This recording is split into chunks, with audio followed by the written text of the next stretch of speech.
We're all talking about how fines won't mean anything to him.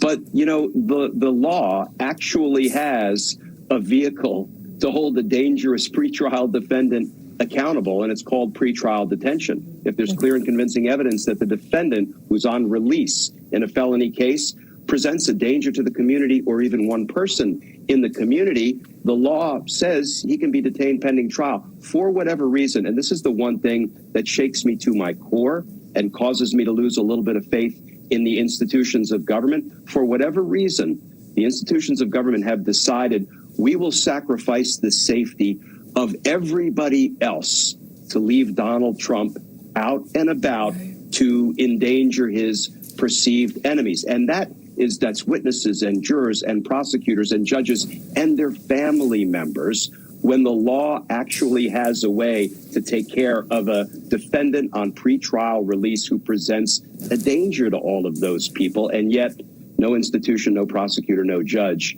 has opted to sort of prod that part of the law into wakefulness. Do you think that's going to change, Glenn? I mean, do you think there's a tripwire here? Is there conduct that could change? I mean, I share your assessment. I think you know that. But do you think there's conduct that could change that? I do. And here's what happens when defendants violate orders, and they continue to violate orders. Judges take it incrementally. The first violation is usually a stern warning. The second violation is fines. But when the fines come, the judges will generally say, and I promise you, Mr. Defendant, if you do it again for a third time, you're going into a jail cell. I have a hard time imagining Donald Trump making it through this trial without landing in a jail cell. Wow.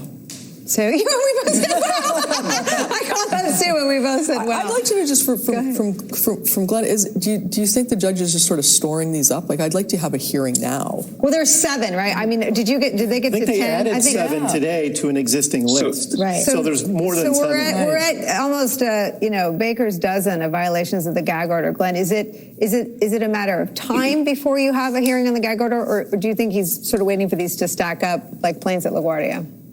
Yeah, so people wanted to know, why is he going to wait a week to first take up the contempt motion?